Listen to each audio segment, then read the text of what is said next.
Kia ora, Gemini, welcome. This is your reading for the new moon in Cancer, which is happening as we speak, and I hope you can hear me. Thanks for all those comments about the sound, actually, because it was pretty low on the full moon in Capricorn videos, so hopefully we've rectified that. Take what resonates, leave what doesn't. I'm doing things differently for a change this week. We're using Brian Froud deck to begin with, Pixie and Fairy Oracle, and then we go through and clarify with two other decks. If you haven't joined me before, thank you for joining me.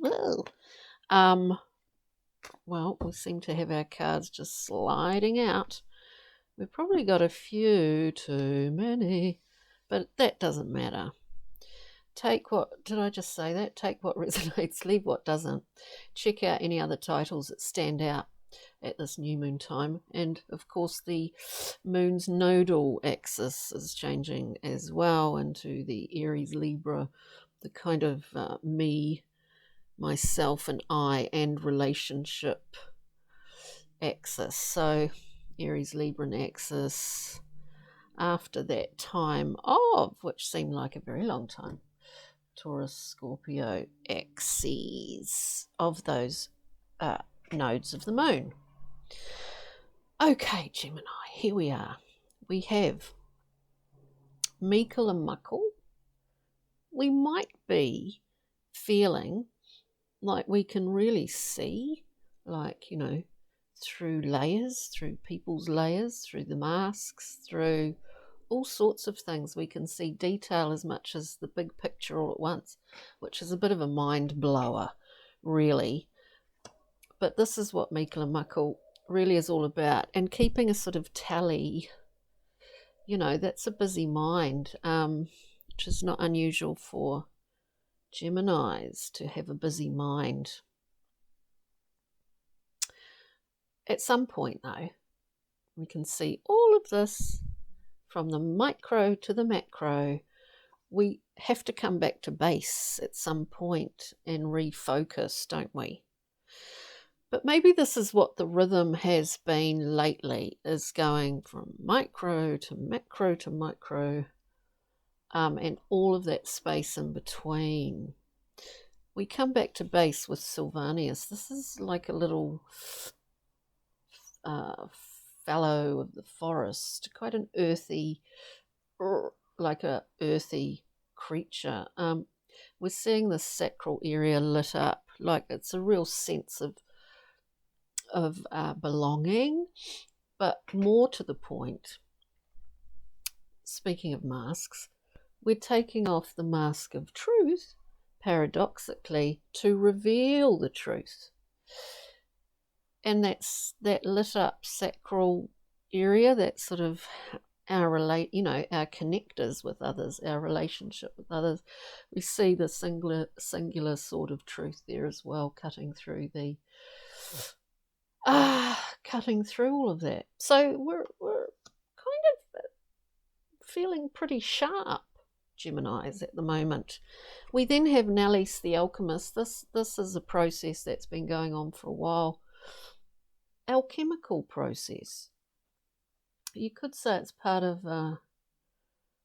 maybe for some Geminis out there, a sort of evolutionary process. But we're just about to, in this evolutionary process, we're being kind of pushed and squeezed. Guardian at the gate. Pushed and squeezed. Not quite sure what actually lies ahead here, because we're going through really what is a kind of tight point, like a bottleneck point. So we can't see what's beyond that. I wouldn't say this is liminal space. I'd say this thing has been going on for quite a long time. We're just about to launch out the other side of it, where in fact, because all the details been considered and has been considered for a long time, if this makes sense to you, that's not an issue here. Also, something passed through. And there is a timing involved, obviously. We are about to shoot out the other side. And when we do shoot out the other side, that's what it was about. Having this ability to be quite comfortable in our own skin in order to give actual tangible form to the things that we have been detailing out, that we have been working away on. We've been working away on our presentation of our own selves, actually, as well as that. And when we do come out through that bottleneck, there's no handbrake. Luarthus the Wild. This is full-on growth. It may not be apparent to you at the moment, but at some point it will be. It's like sort of, planting something outside, somewhere where you don't normally go, in your garden or something like that. And like, oh yeah, and 6 months later you go out there and there's like a tree where this little sapling was, is what it feels like to me. But let's go through and clarify, Gemini. Let's clarify. Mika, did I say that? It's Mike the Micromancer. Mike the Micromancer, from micro to macro. It's rather delightful. And we're almost itching to get moving. Is there financial benefit here as well? I would think so. I would think so. So the detail. Look, there's something quite reliable about seeing in detail and in a whole, because we've covered all bases, we've covered all ground. King of Pentacles, solid, secure, very reliable. We can trust this. We can trust that groundwork, right? And the other thing is the mind, is the mental, bio-spiritual groundwork, you could say, with the Strength card.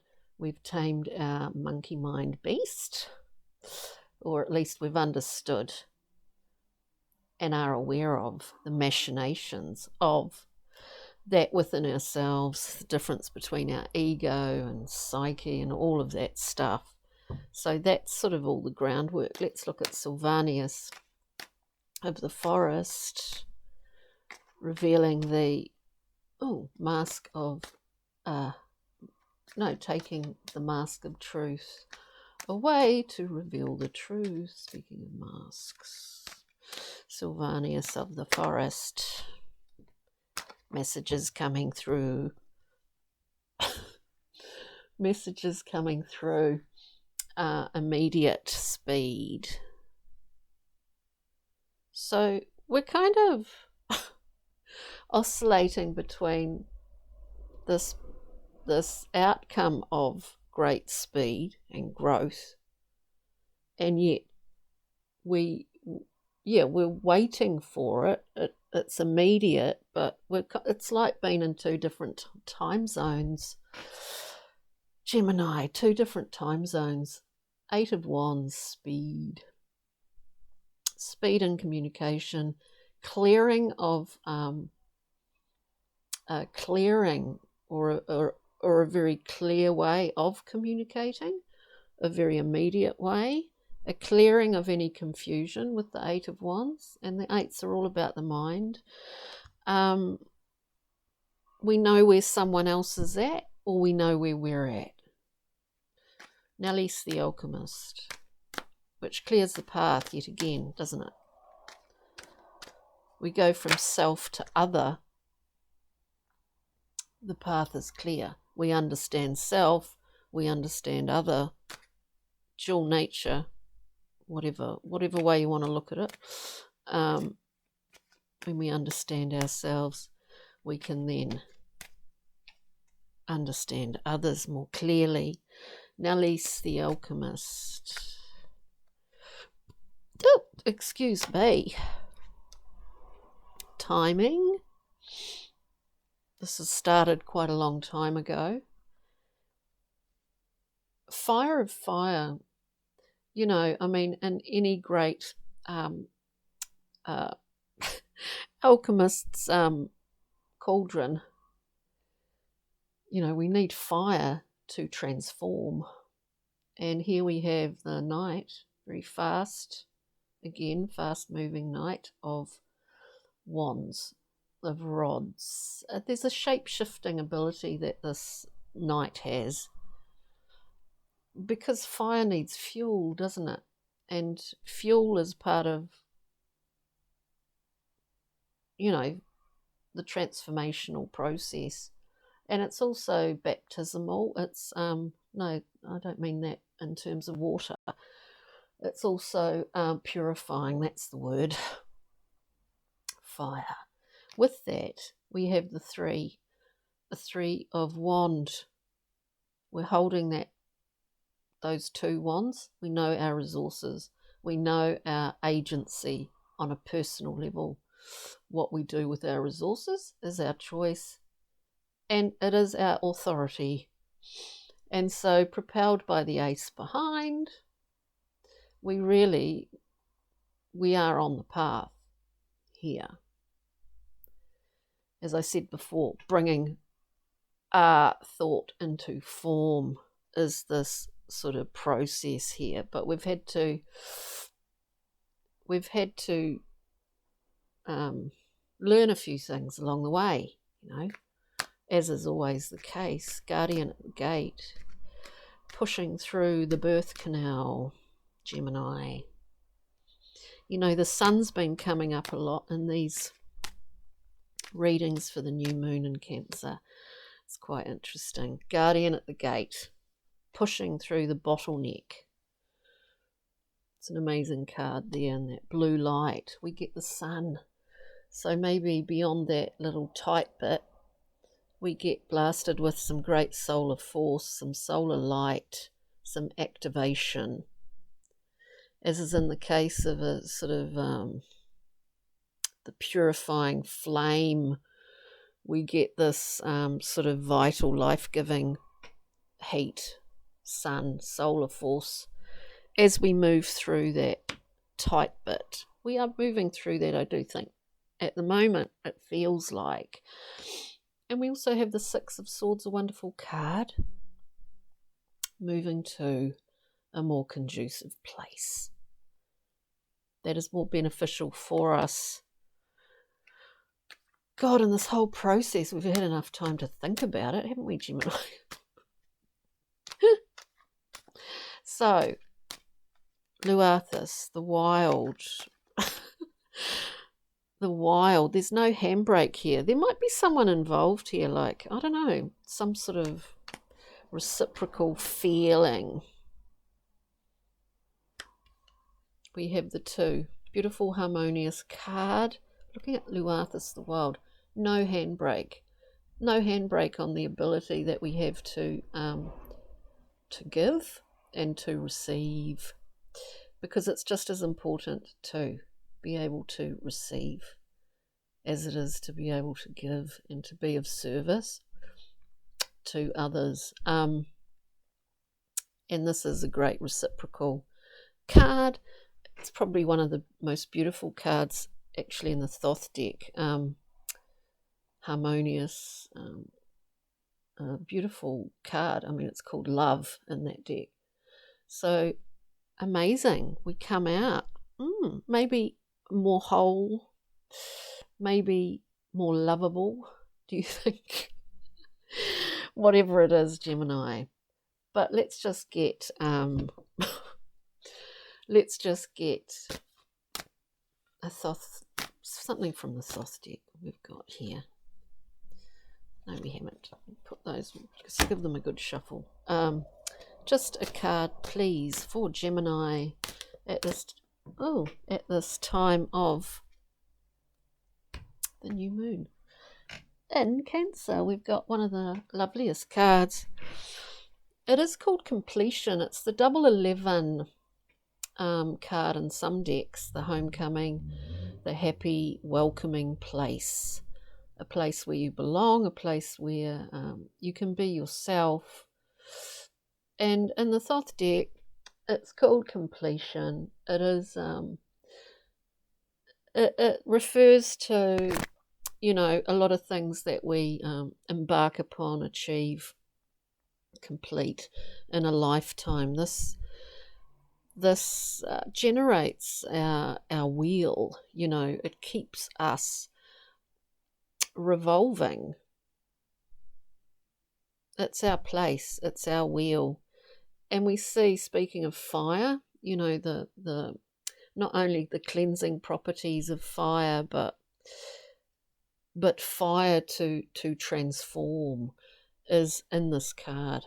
So it's really beautiful, Gemini. I hope you got something from this reading today, and enjoy the wonderful new moon when you start to actually see that beautiful silver crescent in the sky. On that note, take good care. Thanks for all your viewage. On that note, ka kite, Gemini. Take care.